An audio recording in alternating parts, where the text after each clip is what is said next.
So I had never heard of this thing before. I think this one's a 73. It's basically a Ford pickup, not quite a Ranger. I think it's before the Ranger was out. But it's rotary powered stock. That's just amazing. So, since this is day one, and I'm not sure when I'm really digging in yet, decided to see what it weighed, because this is going the performance direction.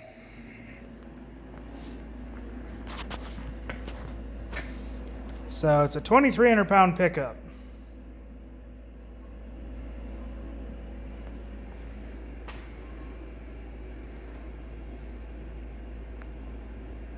Ready?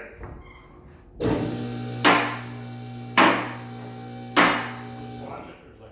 know, I was gonna. Hey, we're tensile strength testing things. The shifter's gonna hit, so they might feel something. This is third.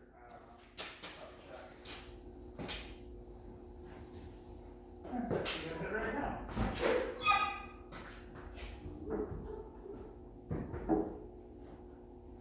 I can't move it, so I'm gonna roll the chassis forward a touch.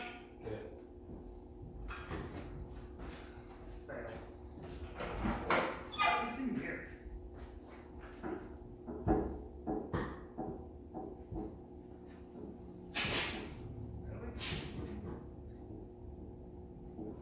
Alright, see if you can push the bed backwards. It's going to pivot on the lift. So push to me. A little bit more. Hold on.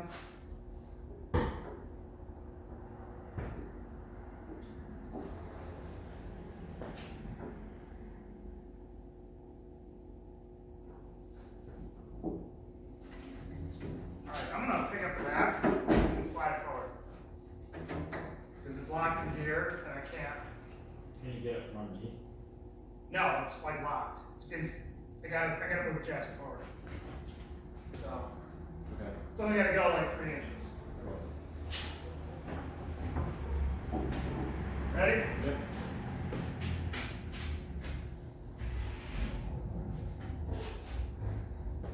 It's a lot lighter than that. Okay, we can go straight up.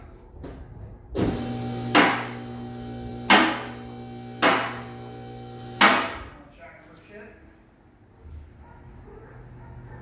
All clear.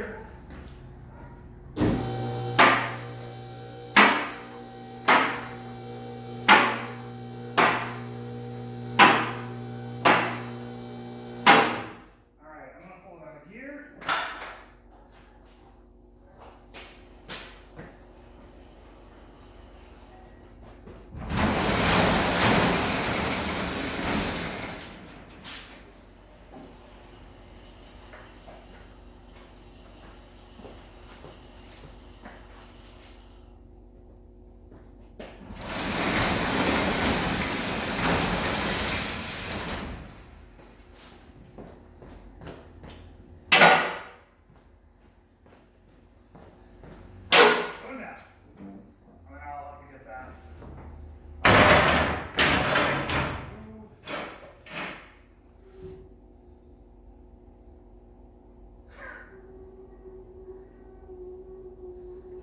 When we get close to that, I'm gonna get some jack stands, hold back, and then we can redistribute these.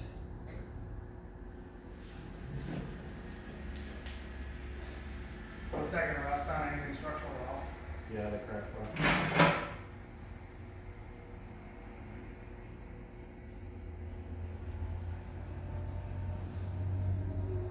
Okay. Cool.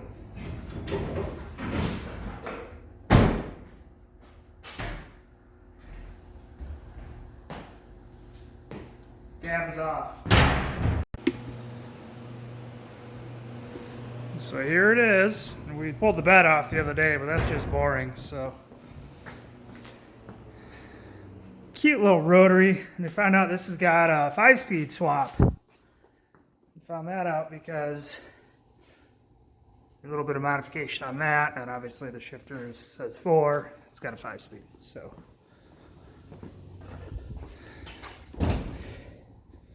All right, so we've got a really clean 74 Repu chassis and engine, and apparently 5-speed transmission.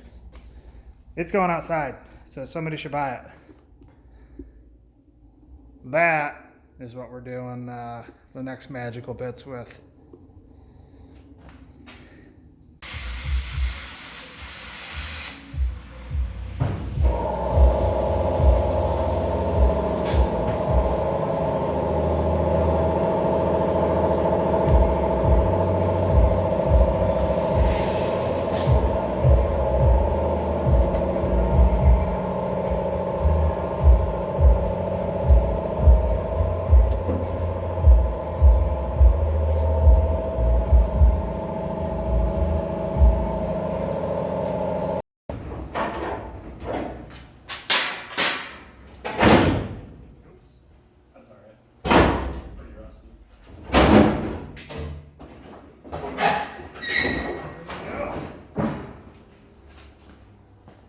Boom.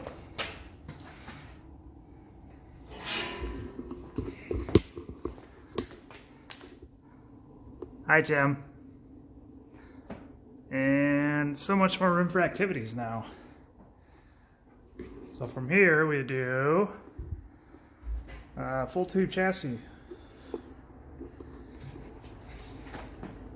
And someone bought this already, so that's good.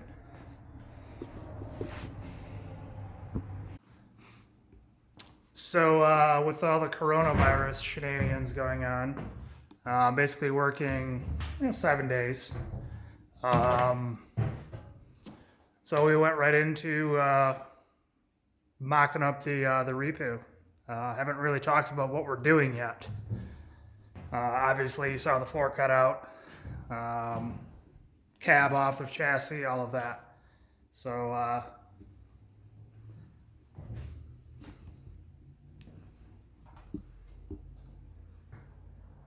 yeah, those are NV8 wheels. I'll do a quick walk around.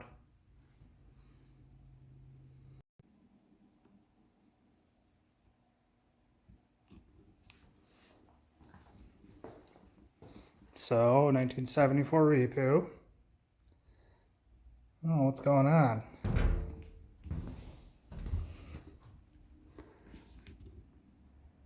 Now, it is not going center lock. It probably won't end up with HREs, but I'm using these as a mock-up simply because I've got them laying around. These being the uprights, the Palatov uprights.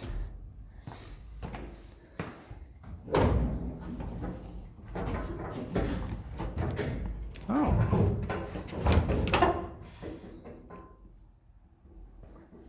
NV8 rockers.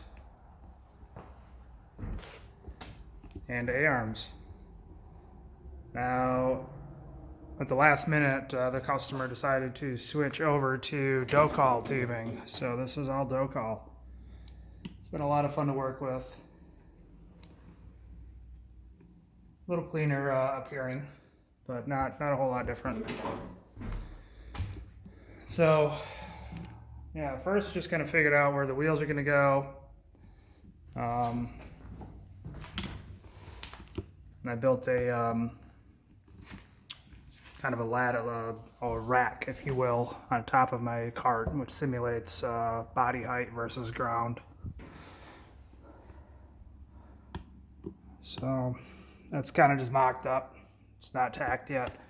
We do have to cut a little bit more. You can see the A-arms hitting back there. It's got to slide backwards about 2 inches. So almost did it without cutting, but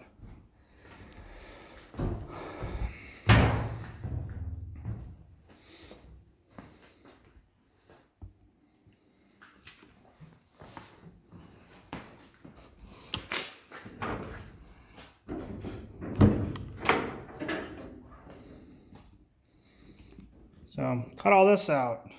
Not using anything from the chassis.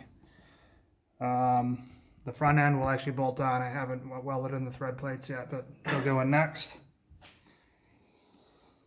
So the Repu is a rotary powered truck, and the customer wanted to stick with that theme.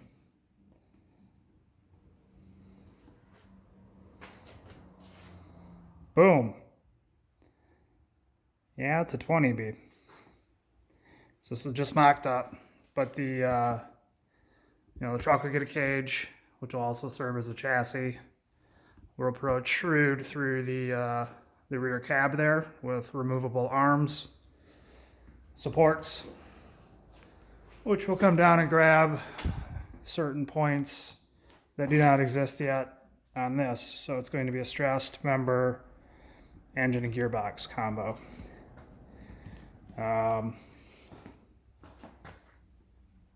Gearbox is Mendiola. This is actually a mock-up unit. This is not the actual box, but Mendiola sent this. Weddell sent this, so we could get going on all the fab work. So in the next week, it's going to get a little busy with everything going on. I'm going to concentrate on getting the cab done.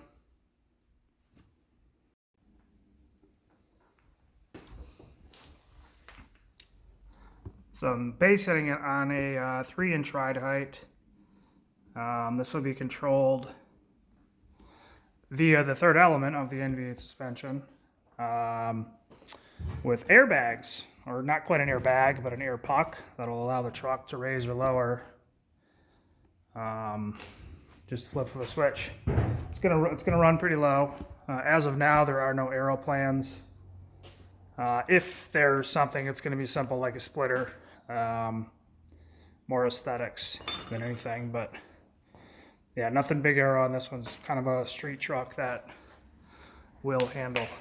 So you can see the rotary poking back there.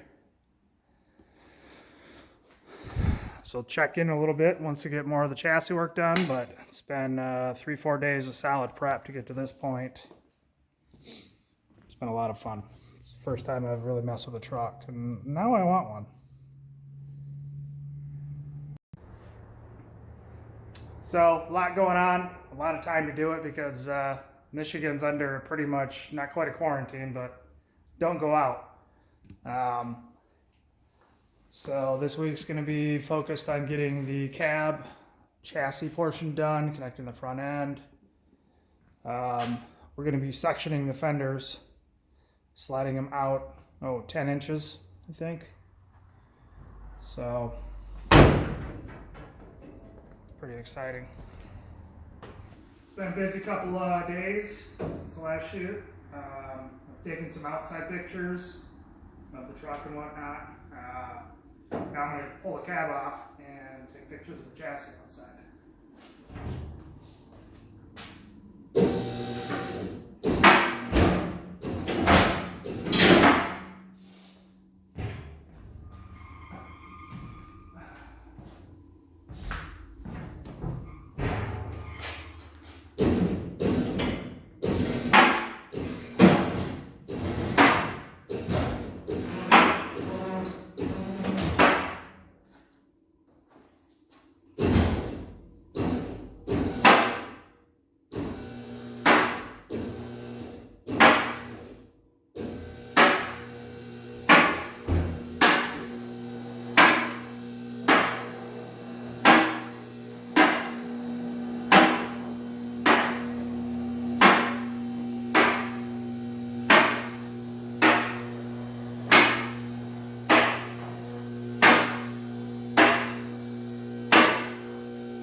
That's that. It's pretty easy.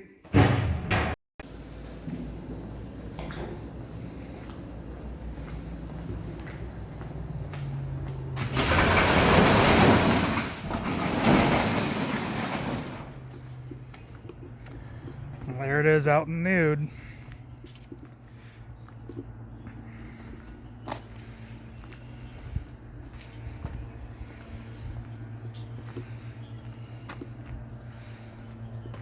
This is one of the spare axles from the NV8 from 2017. It fits.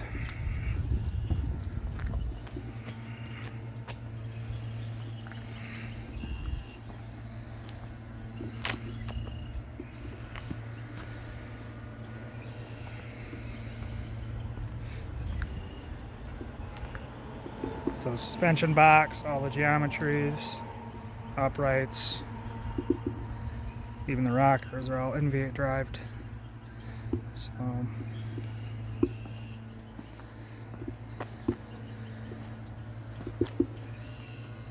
Steven's going to be, I think he's going to be doing HREs, not 100% sure, but these are from the NV8, just for mock-up, so I can get going on fabrication and whatnot.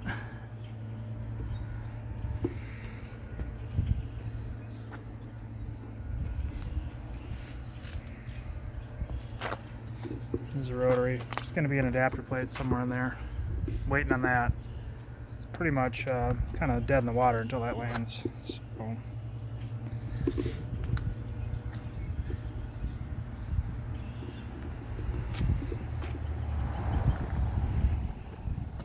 So that's what it looks like without the cab on. I'm a fan. I think the chassis is going to weigh somewhere around 250 pounds. Might touch 300. It depends on how much, how many feet of tubing I actually use.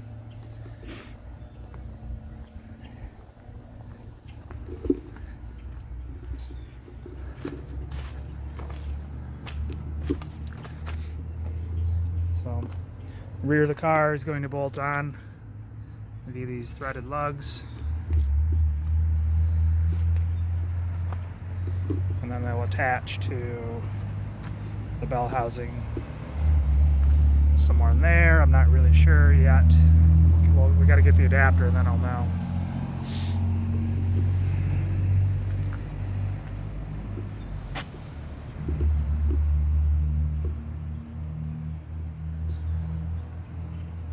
Oh yeah, this is all dough call. No, I don't know if I mentioned that. It's my first cage slash chassis with dough call, so it's fun to work with. Cuts and welds like anything else, so not a big deal. So to finish the front portion of the chassis, I have to do some roof X's here and some gussets. I call them Pikes Peak gussets, but you got to do 4 of those. Oh, I missed a weld there. I wouldn't say missed it, but I'll weld that when I do the top. So to do that, floor X. I'm going to do an X in this cavity here. I have to figure out how I'm mounting the actual shocks. There's going to be some additional tubing in here. Obviously have to weld those a little more. I just kind of tack those on rigidly to make sure they fit properly.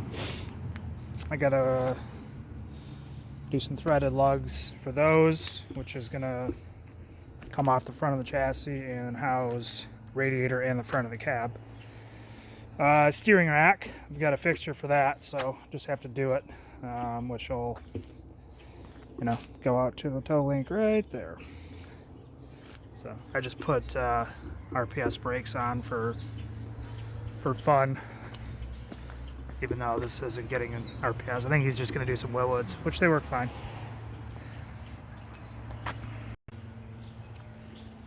So I'll check in as I dig in a little more. I have to get some other work done. It's been a little over 2 weeks straight on this. So yeah, this is going to be a fun one. If any companies, partners, whatever, if they want to support the build, this should be a pretty big one based on what I'm seeing so far. So some good ROI, and obviously I'll cover the build throughout on my little channel here.